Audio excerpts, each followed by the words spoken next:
Hi, dear. Hi, how are you, dear? I'm good. Okay, this is our topic for today. Oh, by the way, ABYG. this is our very first podcast, and I wish us good luck. Hope you enjoy Yes. it as much as we'll do. Okay, so nakakita ko ng topic sa Reddit. ABYG or ako ba yung gago? They're asking advice or Hmm. just, you know, uh, What does it mean? What does it naglalabas. stand for? Uh, ABY. I think it's the local of Am I the Asshole? If they made mistake, something like that, or too much ba yung ginawa nila, or what did they said, something like that. Hmm. So they're asking advice for that Okay. one. Okay. ABYG, kung gusto ko ng tanggihan na sagutin namin in full ang pagpapaaral sa kapatid ni Hobby. For context lang, me and my husband are married. May one anak na kami na 2 years old, currently living with my parents. We're both working. Yung parents ko yung nag-aalaga sa baby namin and every Sunday sinusundo ng biyanan ko kasi Church Day. Last April, nakapasa yung kapatid niya sa isang state university sa amin. So, I assume na baon lang yung sasagutin namin since walking distance lang din yung school. Pero nalaman ko na hindi pala tumuloy yung kapatid niya dun sa state university and enroll sa private college dito sa amin kasi daw andun yung mga friends niya. Medyo di ko in-expect ito at ngayon sinabihan kami ng parents niya na kami ang magbabayad ng tuition, 18K per sem, and pati yung baon and gamit sa school. Gusto kong tumanggi pero hindi ko alam kung paano kasi yung husband ko mismo ang nag-yes sa kanila. Regarding naman sa salary and expenses namin, sahod ang husband ko is 23K on-site per month while ako is sumasahod ng 55K work from home per month.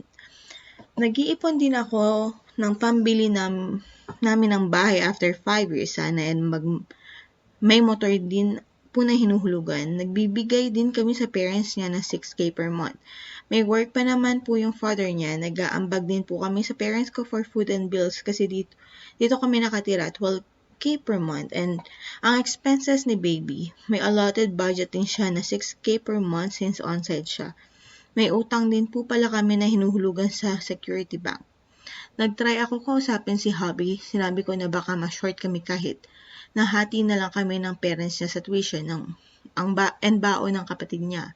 Pero naggalit siya, sabi niya kaya naman daw ng sahod ko yun, na nahimik na lang ako. Sa ngayon, may two choices ako. One, hindi pumayag sa full tuition and baon ang sasagutin namin kahit half lang sana. Two, hindi ko kukunin ang sahod ni husband and hayaan ko siyang mag-budget ng sahod niya pambigay sa parents niya pag tuition ng kapatid niya pang budget sa work and pang-ambag sa diaper at gatas ni baby. So, ABYG, if hindi ko gusto sagutin ng buo yung tuition ng kapatid ni Hubby. And ABYG, if hayaan ko mahirapan si Hubby sa pag-budget ng sahod niya para malaman niya yung hirap. Thank you po sa sasagot. So, what's your take? I think she's not. She's what? She's not. She's Hindi not what? gago. She's not. Hindi siya She's gago. why?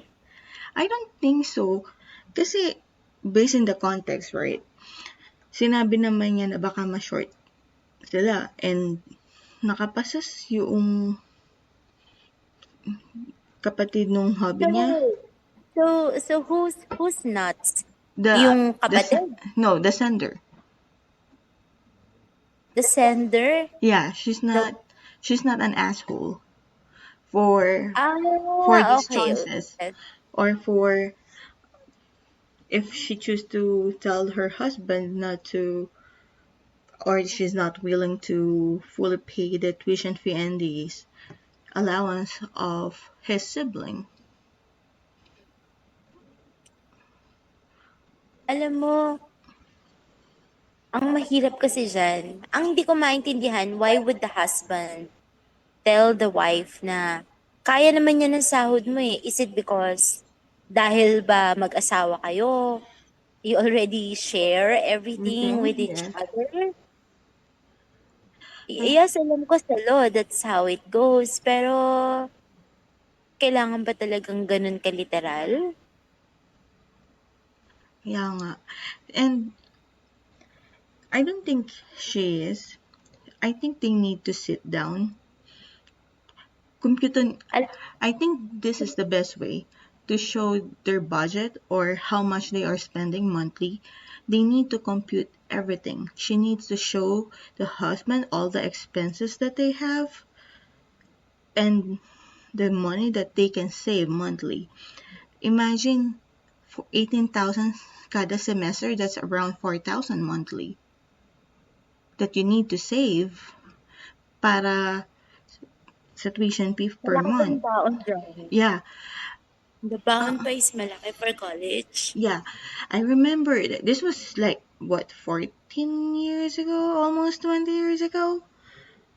Ay, Noong wow. nag-start ako ng college, ang allowance ko 1,000. Then hindi na siya nagkakasya kasi nandun na yung pagkain, yung pamasahe, yung pang 1,000 per project. day? No, per month. Per week. Okay. Pero nandun na lahat, yung sa computer shop, printing, food allowance, transpo, and all of my needs. Wait lang, this is like how many years ago? 20 years This ago? was almost 20 years ago. Don't you think by this time, nakagraduate yung kapatid naman No, siguro? what I'm So, telling is that was my allowance years ago. That was 20 years ago. This is like 5 months ago or 2 months but, ago. Yeah, so yeah. magkano ang allowance? I don't think na 1,500 will be enough weekly ngayon. Per week? No. Pamasahe pa lang, mahal na. Depende. Yeah, Depende sa kanya. yeah, I think she needs to talk to her husband. Yun nga, computing niya lahat. Kasi if they're planning to buy a house within 5 years, ang hirap kaya mag-ipon. Tsaka, wait lang ha. Parang nabratan lang ako dun sa, that sounds like a brat. Yung dahil nandun ng friends niya sa private school, she also wants to go to that private school. Eh, Eh, nakapasa na siya sa, anong school yan? I don't know. Um, she Hindi didn't niya ba said. pala, She didn't say anything.